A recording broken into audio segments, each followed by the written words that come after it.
Si tu regardes cette vidéo, c'est que tu as probablement envie de lancer ta propre entreprise afin de réaliser tes propres rêves et d'arrêter de réaliser les rêves de votre patron. Alors dans cette vidéo, je te parle de 8 signes qui montrent que vous n'êtes pas prêt à lancer votre propre entreprise afin de commencer tout de suite à rectifier le tir, à corriger cela et d'être vraiment sur la bonne voie pour commencer tout de suite à travailler sur votre projet d'investissement, dans la création de votre entreprise et la réussir le plus rapidement possible. Ces 8 signes qui montrent que vous n'êtes pas prêt à lancer votre entreprise te permettra également de pouvoir bien rédiger ton business plan parce que tu vas bien entendu adopter un certain état d'esprit, d'accord, un certain mindset qui te permettra d'arriver à cet objectif et de lancer ta propre entreprise. Mais avant d'en parler, je te conseille de t'abonner à cette chaîne en activant la cloche de notification que tu es en train de voir juste en bas pour que cela te permette de recevoir les nouvelles vidéos qui sont publiées sur cette chaîne qui parlent principalement de la création d'entreprise, de l'immobilier et de l'investissement en général. Malgré la frénésie autour de l'entrepreneuriat issu de la Silicon Valley, tout le monde n'est pas doté des qualités pour lancer une entreprise et n'est pas du tout grave. Lancer et faire grandir une entreprise requiert beaucoup d'énergie. C'est un pari très risqué.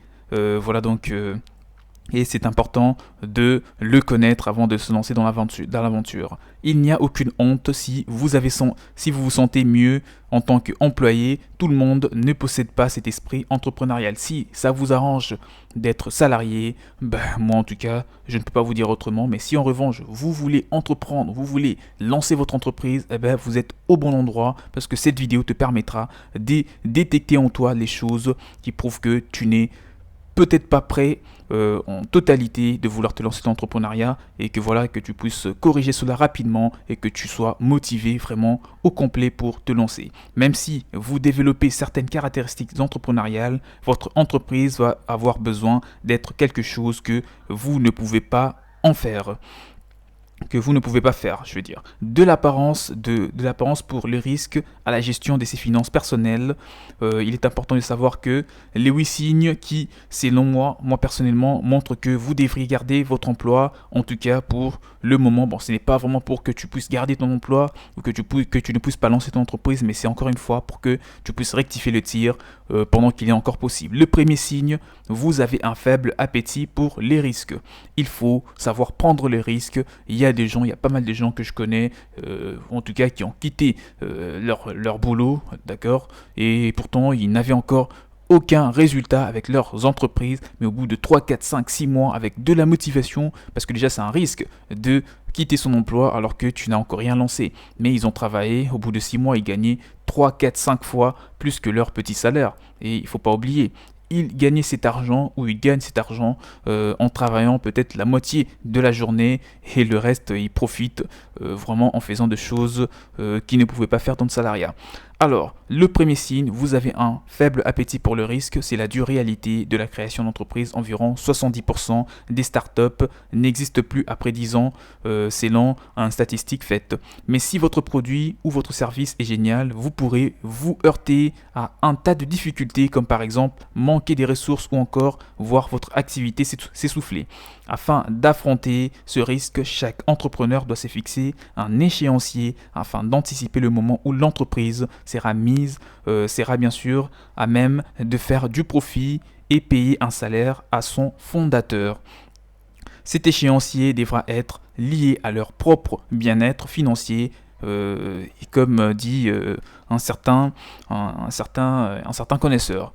En d'autres termes, déterminez combien de temps vous pouvez vous permettre de laisser votre entreprise se développer et grandir sans en profiter financièrement tout en sachant qu'il y a une chance que votre startup n'efface jamais aucun profit. Elle ajoute bien sûr, moi j'ajoute en tout cas qu'adopter cette stratégie rend la gestion du risque un peu plus facile. Deuxième signe, c'est vous avez un esprit de manque. Il faut arrêter d'avoir un esprit de manque. Si tu veux réussir dans l'entrepreneuriat, les personnes avec un esprit de manque pensent qu'il n'y a pas assez d'opportunités ou des ressources disponibles pour elles. Ceci peut conduire à un sentiment de désespoir qui peut vous mener à emprunter des routes qui vont qui vont influer négativement votre entreprise plutôt que de l'ouvrir à des opportunités. C'est un écueil dans lequel tombent énormément de gens, d'accord, qui veulent se lancer dans l'entrepreneuriat. Travaillez sur votre rapport à l'argent et savoir c'est que voilà donc que cette relation est potentiellement profondément enracinée, peut-être nécessairement afin d'élever cet obstacle qui vous empêche de devenir votre propre patron. Le troisième signe qui montre que vous devez travailler sur vous pour réussir dans l'entrepreneuriat ou vous n'êtes pas encore prêt pour vous lancer et réussir dans ce domaine, c'est vous avez besoin de faire du profit rapidement.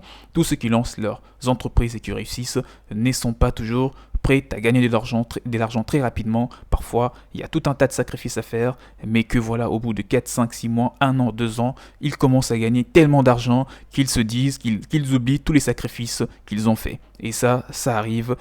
Pour te donner un exemple, moi, j'ai dû travailler sur mon premier business en ligne. J'ai tellement travaillé dessus, c'était 1 an et demi, j'ai tout donné et aujourd'hui j'en vis, donc ça me permet de vivre, d'accord, voire même d'avoir de quoi économiser et d'arrêter de travailler pour réaliser les rêves de quelqu'un d'autre. Donc j'ai arrêté de travailler pour quelqu'un et je travaille maintenant pour moi parce que j'ai lancé quelque chose qui a pris de la valeur au bout du temps, au bout d'un certain moment, parce que voilà, donc aujourd'hui c'est avec des souvenirs en tout cas que je pense à tout le travail que j'ai fait en amont et ça me donne un sentiment d'accomplissement. Mais en tout cas, tout ce que je gagne, quand je gagne cet argent, ça ne me rappelle plus le travail que j'ai dû accomplir en amont et ça me réjouit parce que voilà, j'ai de quoi assurer toutes mes dépenses. Ce qu'il faut savoir, c'est qu'un site a apporté que seulement 40% des startups font réellement du profit et 82% de pertes des petites entreprises sont liées à des problèmes de trésorerie. Alors, cela peut, je dirais, vous prendre des années avant que votre entreprise fasse suffisamment de profit pour que vous puissiez bien entendu vous payer un salaire décent.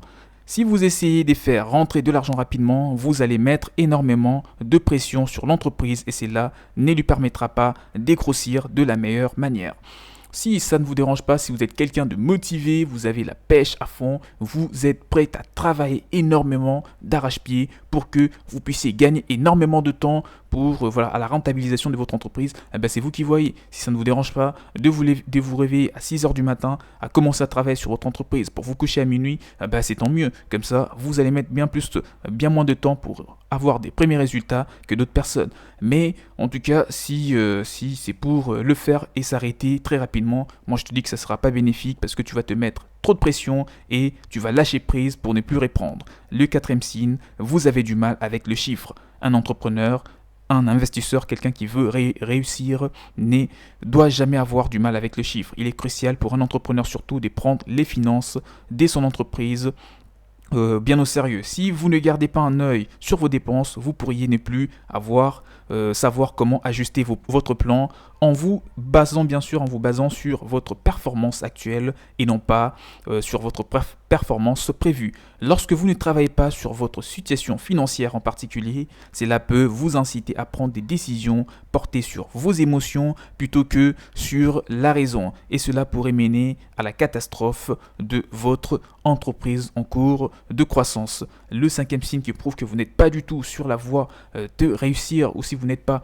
du tout sur la voie de réussir votre entreprise, c'est vous n'avez pas des business plans. Un entrepreneur ou quelqu'un qui a le projet de lancer son entreprise et de la réussir très rapidement doit obligatoirement rédiger un business plan. C'est quoi un business plan exactement? Un business plan est tout simplement un document que rédige un entrepreneur et sur lequel doit avoir tous les détails relatifs au lancement et au développement de son entreprise, notamment le choix de la forme juridique, l'activité, les nombres de salariés embauchés éventuellement, les locaux, etc., les stratégies marketing, tout cela doit se retrouver dans votre business plan pour évoluer dans le bon sens. Une étude a été faite par panel des dynamiques entrepreneuriales de l'Université des Michigan défend l'idée qu'un bon business plan va augmenter les chances de survie de votre nouvelle entreprise. Donc moi personnellement je vous encourage, si vous créez votre entreprise, à faire une étude de marché et créer un business plan assez dynamique pour vous faire démarquer de la concurrence. Sixième signe, vous n'avez pas testé votre idée sur le marché. Une enquête a été faite également à ce sujet qui a découvert que les premières raisons de la cessation d'une nouvelle entreprise est avoir un produit qui n'a pas du tout été testé. Il faut tester sur Internet, donner votre produit aux personnes, essayez d'en parler, d'accord, votre idée, essayez d'en parler à d'autres entrepreneurs, pas à n'importe qui, parce qu'ils vont vous démotiver. En parlez-en aux entrepreneurs et dites-leur qu'est-ce qu'ils en pensent exactement, qu'est-ce qui pourrait être apporté pour que votre entreprise démarre et soit rapide à la génération de revenus. Tout cela vous sera très important. Il faut tester votre idée pour savoir quelles sont les choses à corriger avant de vous lancer ou après avoir lancé votre entreprise. Le 7e signe qui montre que vous n'êtes pas encore prêt à réussir votre entreprise et qu'il faut travailler sur vous, c'est vous êtes réfractaire à l'idée de vendre votre idée. Si vous connaissez des entrepreneurs, vous les avez probablement entendus se plaindre à propos du marketing, une des tâches les moins appréciées par les patrons des petites entreprises. Créer une entreprise est quelque chose de personnel, vous y donnez votre personne quand vous devez vous vendre, explique bien sûr un multimillionnaire dans l'entrepreneuriat. Si vous ne pouvez pas surpasser votre peur d'être observé et devenir le porte-parole de votre entreprise, l'entrepreneuriat n'est probablement pas fait pour vous. En revanche, si ça ne vous dérange pas, si vous êtes quelqu'un, pour réussir une entreprise, il ne faut obligatoirement pas être quelqu'un qui comprend le marketing, sinon il n'y aurait qu'une poignée d'entreprises qui auraient réussi. Il faut par contre être quelqu'un qui est prêt à s'adapter à toutes les nouvelles stratégies qui vont être appliquées sur le marché pour faire connaître une entreprise ou encore un produit. Donc, il est important de embaucher ou encore d'avoir un œil assez ouvert sur le marketing pour que vous puissiez vous faire connaître et gagner en notoriété. Le 8e signe, c'est vos boost traps sont trop courts. Qu'est-ce que je vais exactement te dire par vos boost traps? À un moment donné, pour faire croître votre entreprise, vous aurez besoin d'embaucher afin de déléguer les activités qui vous font perdre du temps dans votre entreprise. Trop de boost traps fonder et diriger une entreprise avec un faible capital personnel peut freiner la croissance de votre entreprise en lui allouant pas les ressources dont elle a besoin lors d'un passage à vide, c'est-à-dire au moment où vous devez employer.